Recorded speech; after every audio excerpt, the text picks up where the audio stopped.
All right. Good afternoon, good morning, good evening, depending on where you are, what time of day you're listening to this. Today, I'm on here with a good friend and former training partner, Mark Gutierrez.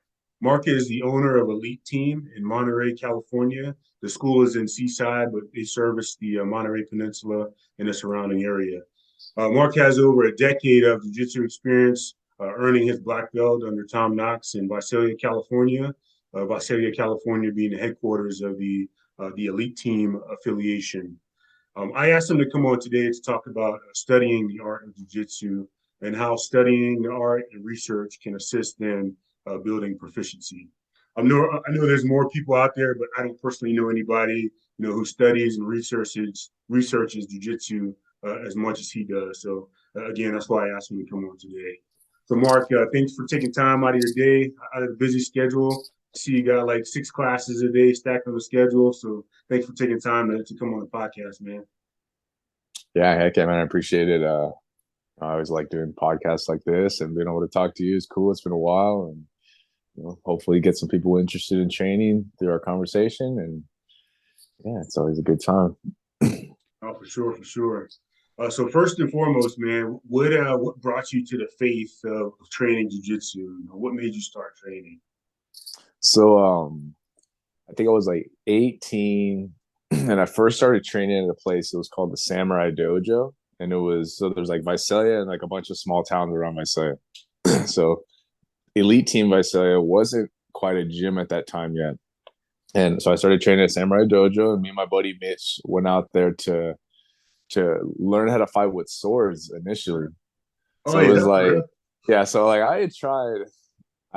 I tried jujitsu once. I went to this place, it was called The Box. It was in Visalia, ran by a guy named Tom Owens.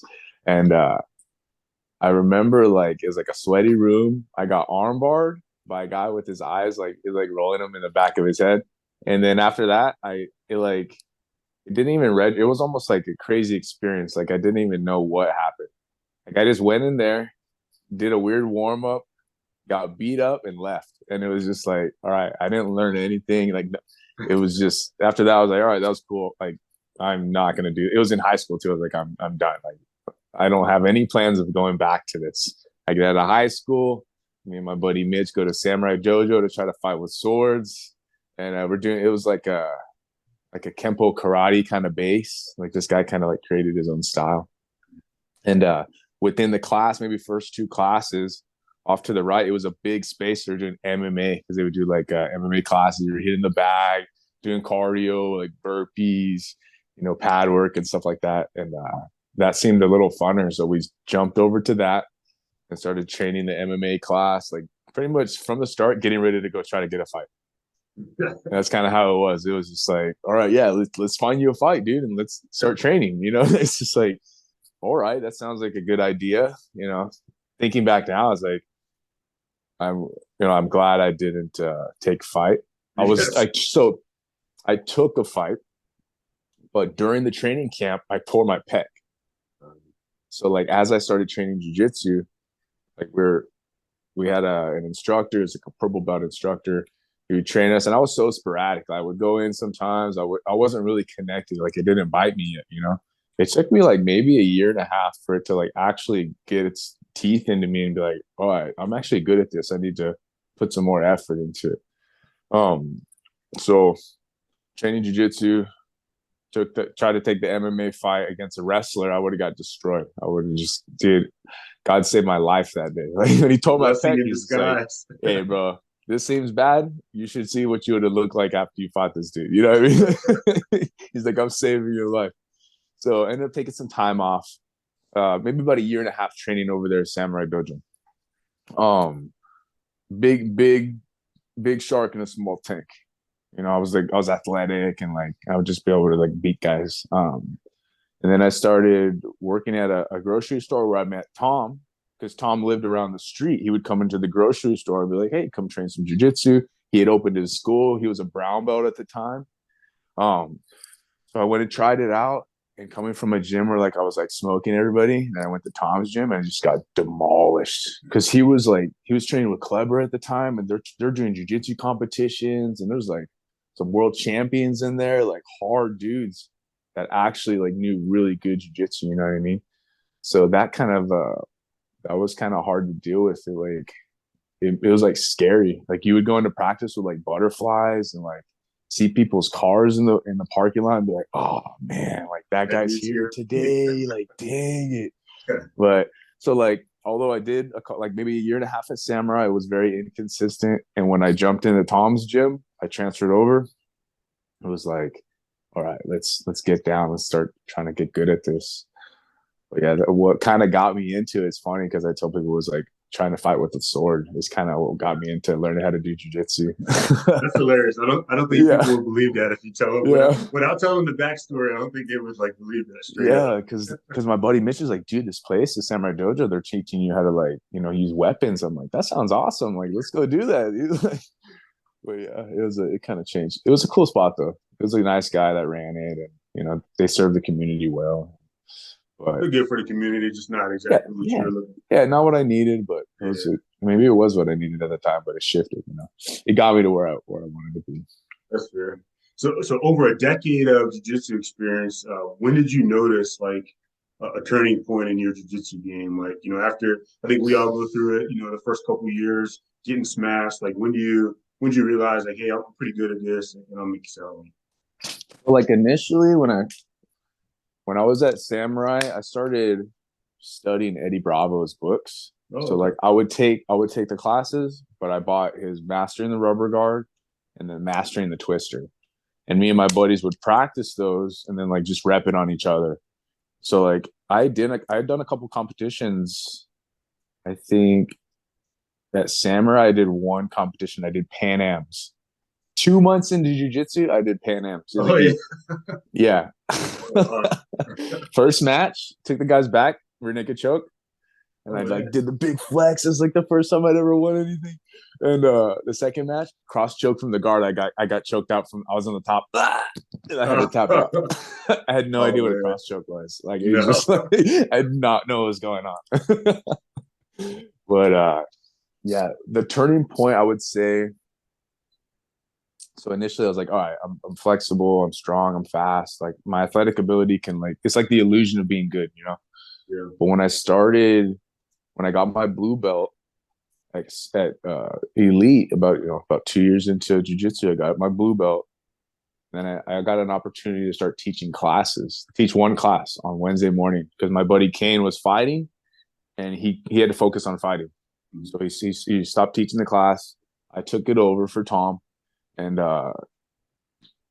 starting to like have to teach people and having to teach different kinds of people within one room, having to teach like 30 people, that makes you better because you either become like a crappy instructor and you have no patience, or you learn patience, you start searching for knowledge. And I started watching videos and things like this, getting better, researching for like what I wanted to teach, trying to make like series as the weeks go by, we're building on Yeah. top of things. So yeah, really, when I got the blue belt and I got that chance to start teaching, I would say that's when my jiu-jitsu, I started realizing like, all right, like I'm actually pretty good at this. Like I need to put some more effort into drilling and stuff like that. So how is your game or your experience shape how you teach your students now? So you mentioned starting out as a blue belt teaching, which is pretty awesome that Tom had the confidence in you as a blue belt to teach. Some schools they wait so low. Yeah, it was like cool on a couple different like I was like I felt honored. He's like, hey, you can, he gave me a key. And I'm like, whoa, I got a key to the gym. Like when you get a key to the gym, like that's like the ultimate. I know when I give people keys to the gym, like hey man, don't make Yeah, me have to take this back. yeah, Don't yeah, mess up. yeah. Yeah, there's a funny story. We had my buddy Justin, he was a blue belt too, at the same time. He left the door unlocked one day. Oh, And Tom walked in and just like, whoa, the door's unlocked. And he knew that Justin was the guy that was supposed to lock it. So he didn't say anything to Justin, but when they went and rolled, he just smashed him. And we're all like, hey, I think that's because you left the door unlocked. double and triple check every time after Yeah, that. so anyways, that's a tangent. But I would say like I competed a lot until like brown belt. and trained with a lot of guys that like competed at the IBJJF Worlds. Like we were constantly like sending guys to competitions. So the room itself was like pretty rough, you know. And jiu-jitsu back then was a little more sink or swim. Where now it's like I really tried to, like, at least personally, like I tried to like help the beginners understand like defense, protection. This is how you don't get hurt. You know what I mean? And not that Tom didn't do that, but like it was just jiu-jitsu is different back then. You know, it was like, you know, if you can't handle it, just go somewhere else. Yeah. You know what I mean? It's like this isn't like we're trying to win world championships here. You know what I mean? Like you either jump on board and you're down, or you know, I don't know what to tell you. And now it's like with the business side of it, people are like, oh, we need to make it so anybody can just come in, no matter how soft you are. It's like, which is good, but it's still you gotta rise to the occasion, you know? Yeah, no, for sure. Yeah. So I think like having that room, growing up in a room that was tough, like doing some competitions, that helps me with like the guys that are now doing competitions, and like how to like make a room tough, a group of people, how to like make them tougher and like push techniques in that are like, these are things that work in competition. And then these are things that like are fundamentals of jiu-jitsu that you just need to like constantly build, you know? Like you want things that are A game, where like I know for a fact collar drags, that's money in a competition. Yeah. You know, collar drag, bow and arrow choke, like money in a competition. But you know, you need to learn all your weird different escapes from all the positions too. You know? Yeah. So you mentioned Eddie Bravo. Do you have any other top books that you'd recommend to somebody just starting out? When you go in there, if you've never been to Elite Team in Monterey, you know, as soon as you walk in, you got the bookshelf and you got all the books. Yeah, that's it. That's what it. would be your top three off that bookshelf? We have, so like we could talk about jujitsu. Like there's like, you can be jujitsu, which would be like an Eddie Bravo book's always good, you know, especially for the guy that's flexible, maybe the guy that's a little different than everybody else. Go ahead and pick up an Eddie book, the Henzo book, Mastering Jiu-Jitsu. Oh yeah. That one's good. That one's actually written by John Donner. So that's what's interesting about that book. I didn't know that. Is like not a lot of people do know that.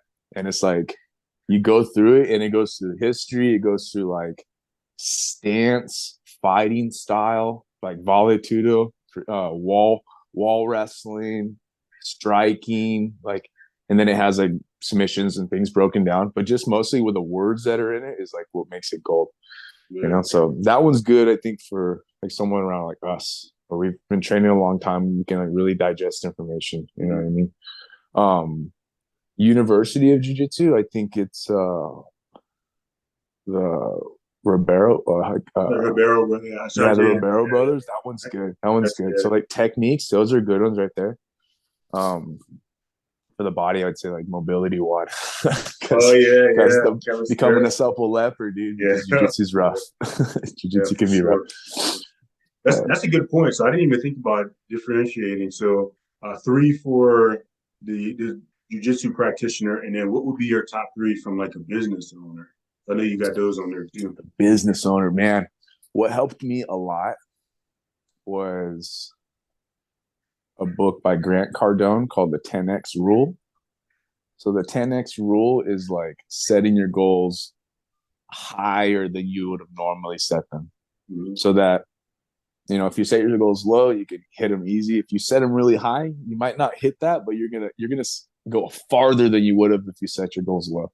You know, so that one's good on that kind of mindset. And then like actual like tactics and strategy of business would be like Gary Vaynerchuk books. So I think the book was, what is it called?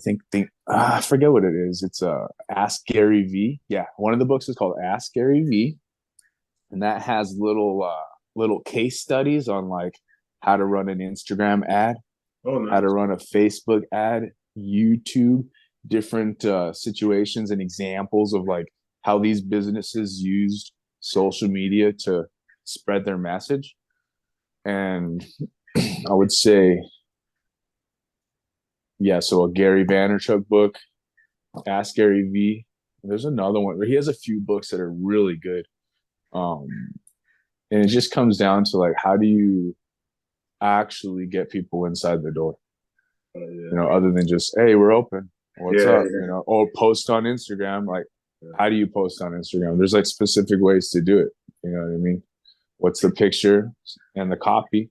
What are those doing together? What are they making the person want? You know, when they read it, you know. So there's like different strategies, and Gary Vaynerchuk's really good at like kind of relaying those messages with a lot of examples, because pretty much business is the same thing, no matter what you're selling, you know. Getting the message across, getting people to buy your stuff. So Gary Vaynerchuk books were good. I'm trying to think of another one. Yeah. How to Win Friends and Influence People by Dale Carnegie. Wow. So that's one I read at least once a year.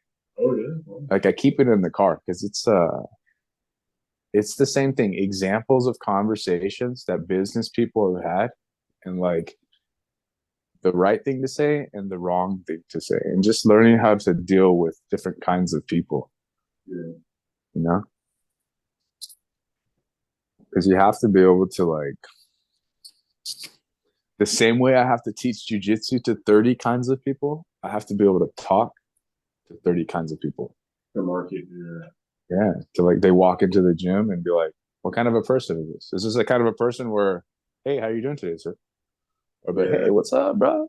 You know, like, can I talk to you like that? Can I tell off the first couple of seconds of seeing you if you're like that, you know? That's a good point. So being in the location you are in Seaside, I guess, how often do you see those types of people walking in? Is there, I guess a better question is there a bigger population of one type of person that walks in your gym? Depending on like age, you know, if I see someone that's a little older, I'll try to be a little more professional. Yeah. But if they're younger, I'm like a little more laid back. But the military feeds a lot of people. So like when I do have like more, it's hard to say, you know, it really is hard to say, like as far as the demographic on like the percentages of like what kinds of people come in, you know, it's a hard question to answer. That's fair. That's fair. I'll let you out on that one. Yeah. I'm not trying to dig myself in a hole. No, it's all good. It's all good. So what about podcasts? Outside of the Process Over Replies podcast, of course, for sure. What top podcast would you recommend for either or? So either a beginner jiu-jitsu practitioner or a beginner kind of business or gym owner? Jiu-jitsu, the BJJ Fanatics podcast is good. It's like they'll talk about techniques and history and things like that. BJJ Brick podcast, that one's good. It's a couple guys. They're like just old dudes talking about jiu-jitsu, you know, talking about the struggles, talking about going against young guys, talking about getting older, being banged up, how to keep training, you know, things like that. Common issues that, like, I think the average jiu-jitsu person isn't like the world champion, you know. It's like the guy that's like, I'm just trying to get better, you know what I mean? Like, I don't take myself too serious, but I do take it serious, you know. So those two podcasts for jiu-jitsu. And then a business podcast that changed the game for me, Gary V Experience, because he'd talk about business, he'd interview guys, and he would do these, like, he'd like put his phone down when he was doing like a marketing consultant like call, or like he's in person with like GM or with like Apple, and he's in the room with executives, and you're getting to listen to the conversation. Which is like, I would never be able to listen to that conversation. Yeah. You know, why would I be in that room? You know what I mean? You can't put a value. So like being able to hear those things, like high level conversations, is like huge. Just being a fly on the wall. So that was a good one. And for business, direct gym business, Barbell Business Podcast. Oh yeah, I remember that. That one's huge, dude. Like I go back, like they don't make them anymore, but I go back and listen to old episodes because it's like so much gold in there, man. And you started listening to me, you started realizing, you're like, man, this thing's awesome. Like there's tons of gold just hidden in those episodes. Yeah, I crushed that on the drive across country from California. Even Barbell Shrug. Barbell Shrug's good too. It's a little more like, you know, the workout side of the gym, but it's still good. Nice, nice. So what made you, with all that said, what made you want to open your own academy? It was more of like it kind of just happened. And obviously necessity, I need money. So I wasn't really good at anything. Like I wasn't very successful in school in the aspect of like I didn't graduate college or anything. I took a lot of classes and like tried a lot, but I'd always have like a struggle finishing out the semester strong. Oh, Where like because I was just having to force it too much, I think. For me, I just had to force it. And it's like when we moved to Monterey from Visalia, I like left everything. Like I was training jiu-jitsu all the time. That was like who I was jiu-jitsu. So I left, I moved, I got married to Ellie. We moved out here. She went to school. I was like, I'm gonna try to go back to school again. Went to MPC, which is the community college in Monterey. yeah. It's a nice school, good people. Took a few classes. Then at a certain point, I started I bought the course from Ty Lopez, was the 67 steps. He was running the ad on YouTube, and it was just like he's got like Lamborghinis behind him. He's like, I'm here in my garage with my Lamborghinis. And he was just saying, like, you want to know how I got these? And then he points to his bookshelf. That's why I have a bookshelf in the gym because Oh of yeah. Ty. He points to the bookshelf. He's like, because of those right there. He's like, I read all these books. Like, I gained knowledge, went on this search to kind of like better myself, realize that I can, and then go after the knowledge. So his course was like $67. It was $1 for each video. And I was like broke, but I was like, whatever, let's do it. I bought it and started watching the videos, and it was just like little paradigm shifts, like helping me realize certain things, like leading me towards certain books, towards certain characters in history to like pull strength from, and like see again, like finding those examples of people that are successful and like try to follow the things that they did. You know what I mean? Um, but he kind of led me towards the idea of you can build a business, you can build it with the tools online, social media. You can build it, you can build a website and start selling t-shirts like this. Like there's other ways of being successful and making money other than just go to school, get a job. Yeah. And it's like you've seen it, you've sold like shirts and things like that, and it's like you can scale that up if you really wanted to. And so I started studying those. I was in school and I was like, I'll be like in class, like watching Ty's videos. Just so burnt. But then at a certain point, I was like, he said, I think it was from maybe like Warren Buffett or something like that. He's just like, your mind is like an attic and it can only fit so much stuff in there. So be mindful of what you put in your mind.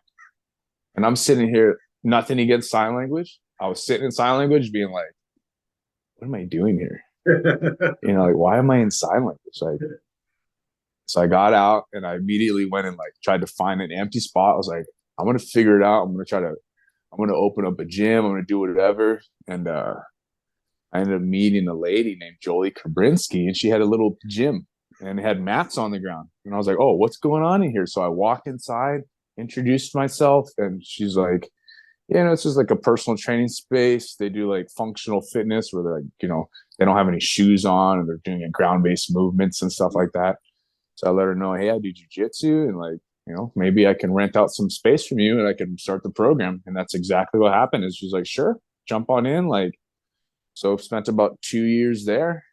And during the time, I was just using social media to try to spread the message, posting videos of me talking so that people could see me and be like, hey, I'm the guy. Hey, come on down to Elite Team Monterey. We're over here on Lighthouse. Like Mark Gutierrez right here. Reach out, send me a message on Instagram if you want to come train. And like just learning how to talk, learning how to make commercials, videos, all these things.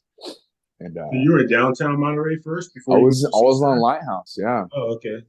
So we were on Lighthouse for like I said, 2 years, and then we fit like 30 people into like 1,000-foot space. Man, it was crazy. Yeah, it was wild. But so like kind of what got me to start the gym was I wanted training partners. I didn't want to really train anywhere else. Like I wanted to stay with the idea like elite team. Yeah, yeah, You know what I mean? I didn't want to jump to another school and be like, yeah, I'm under them now, and then like the elite team just disappears. You know what I mean? yeah. Like I wanted to have the affiliation because Tom did a bunch for me, and I wanted to keep going. Like I wanted to be part of it, you know. And so I just showed up. Some days no one showed up, and it started just trickling in slowly. It was pretty crazy. It was a lot of work, man. I bet, I bet. A Uh, lot of energy. I bet.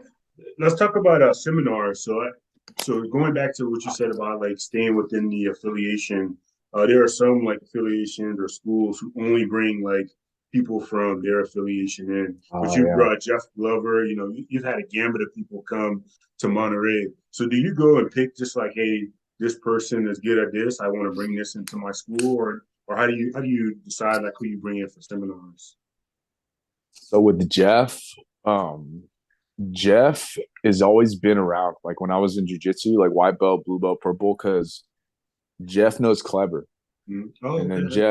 Jeff knows clever because of Frangia. Frangia and Tom were like rivals.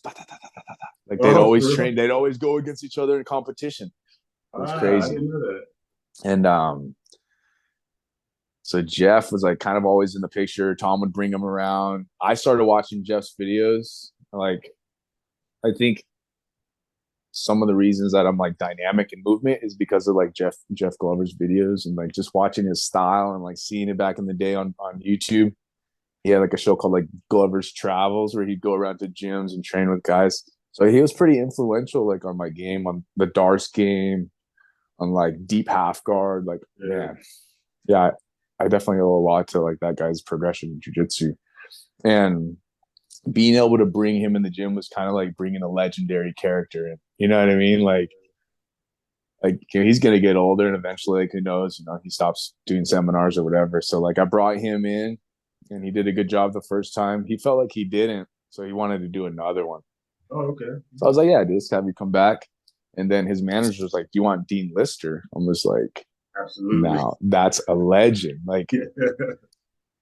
no other sport. Like, oh, you want LeBron James to come to your gym? Good Yeah. luck, dude. How much money you Yeah. got? You know what I mean? You got $70,000 or what? Like, Yeah, that's true. so like being able to get Dean again is just like another legendary character for me. It was awesome, but being able to like do that for the students, that was rad too. You know, so those two, just because they're such legends in the sport. I'd like to have guys like maybe like Chris Howder, another legend in the sport, Mhm. part of the Dirty Dozen. Like, not that I'm against like newer guys, but like I do like the older jujitsu is awesome. You know what I mean? Yeah. Henry Akins would be awesome to get to the gym. And then as far as like Mason coming through, Mason's my buddy. So like just trying to help him out as much as possible and do what I can to help him out. And then he's super good at jujitsu. So like learning his techniques, and he's like at the top of the game right now. You know what I mean? So like it's like the whole thing, like I like to study old jujitsu and I like to study like newer jujitsu, you know. But yeah, I definitely I think it's a cool service to be able to like bring those guys to the gym because you get to help them out. Like you're putting cash in their pocket and you're helping your students out too. They get inspired by that stuff and like that's cool. It's awesome. No, for sure. What would you say is your favorite series or submission right now, or series into submission? Submissions right now. We've been doing a lot of like omoplata. So like it's funny because like the longer I do things, I start to realize where like they fit in jujitsu. And with like omoplata, I tell people that it's a great way to control a really big person Mhm. because it's like an awkward position. Like get a triangle on a big guy, like Good you're gonna luck. get stacked, dude. You know what I Yeah, mean? Like an yeah, arm bar from the guard on a big guy, you're gonna get stacked. If you throw an omoplata from the guard on a big guy, you're out. You're on the side. They're yeah. on their face. They That's have to true. deal, and then they have to deal with it. You have to defend. Yeah, It's like with passing. I tell people like just step into the legs. The bottom person has to defend. If they don't, you pass their guard. Game yep. over. So like the omoplata has been cool, and then the arm triangle from the mount, trying to finish it in the mount. I saw a video of Craig Jones the other day where he finishes it from the mount. So that's another one I've been working on. He says like when you get out of the when you do arm triangle and you get out of the mount, the person can escape. So if you Okay. keep them in the mount, the way you kind of drop your hip, like they're stuck in the mount, and then you finish it, you seal it up in. So yeah, Yeah, just because of, omoplata and then the mount. okay. Yeah, that makes sense just because like the top pressure and the space, you're closing the space up. Like so if you're on the bottom, they got a lot more room to move. Yeah, like as the guy gets off of me, I shoulder roll and I get out Yeah, of the arm triangle. And he's like, when they're mounted, they can't do that stuff. They're stuck. yeah, It's like, yeah. So you're always trying to get better myself, trying to just like get rid of the wasted movement. You know what I mean? yeah, be Like efficient. cut the fat off kind of thing. Yeah, for sure. So let's talk about the process, man. You know, I always like to close out by talking about the process. What has been the most rewarding part of the process of either your jujitsu journey or open the academy or both? Um, I think probably like the one of the most like rewarding things of teaching jujitsu is seeing like the light turn on with people. Like seeing like especially like a smaller person, being able to teach them something and then see it work maybe on a bigger person. And then they're like, oh, this is working. Like I'm getting good. Like I got that arm bar on that guy, or like I got out of the mount, he couldn't hold me down or something like that. So like seeing the light turn on and like people like have like epiphanies where they're like, whoa, this is awesome. Um and then when I think about the time I put in and how all that time I put in helps my students. You know what I mean? Like me taking the time to, or me taking the money to buy the instructionals, to learn the content, practice it, and then be able to share it with my students. Right. So like that's really rewarding to be like, your time's not wasted. Yeah, It's going somewhere. see the fruits of Yeah. your labor. Yeah. So that's rad. Obviously it's nice to get better at jiu-jitsu and be able to like, you know, do techniques on people, but more or less like learning jujitsu, practicing the techniques on people so that you can teach them to other people. Yeah. You know what I mean? And then make your students better, like cut the learning curve for them. Like a lot of the students, like the blue belts that are getting close to be purples, like they know way more than I did when I was a blue belt. Yeah, yeah. You know, like miles ahead of me. You know, like I didn't know any leg locks or anything. Like I didn't know like I was like in survival mode. You know, and a lot of these guys are so technical. It's trippy. That's a good point. Do you think information is easier to access now, with social media and It access is like to websites? it's easier to access, um, but you got to be able to decipher it. Yeah, that's true. Yeah, you know what I mean? Like having like 10 years in the game, you can decipher information now. You can watch a video and be like, I can pull it straight out and be like, I don't know if that's gonna work. You know what I mean? Like Yeah, where someone that's younger, they might not know, you know. They might take techniques and like do them without knowing what's around it. You know what I mean? Where like you'd have more of an idea. You can implement, that's why like you can like watch DVDs and like teach people and be like, all right, I know how to do it and I can teach it because like you've done so many reps, you've been in so many simulations, you know what I mean? It's like, yeah, that's true. Yeah, you're pulling out the useful data and kind of plugging it you know, in. Yeah, in transitions. Nice. yeah. Well, thanks again for your time, man, and a big shout out to everybody there at Elite Team Monterey. I hope to get back out there. I'm Be great. looking for a reason for the Marine Corps to send me out there so I can come Hey, train selfishly. I say come recruit somebody or something, dude. Oh yeah, sure. If you're ever in the Monterey Peninsula area, definitely drop in Elite Team Monterey. You can follow them on Instagram, Elite Team Monterey, YouTube, Facebook. What am I missing? You got the website as well too. Am Yeah, I that's it. missing anything We else? got the website up. I'm working on making it a little better, and then yeah, find us on social media. If you're ever in the area, come train. It's a chill spot. No drama, and just try to have a good sweat and have fun. Awesome. Thanks again for your time, man. Heck yeah, appreciate it. It's always great to see you, Martin. For sure, for sure.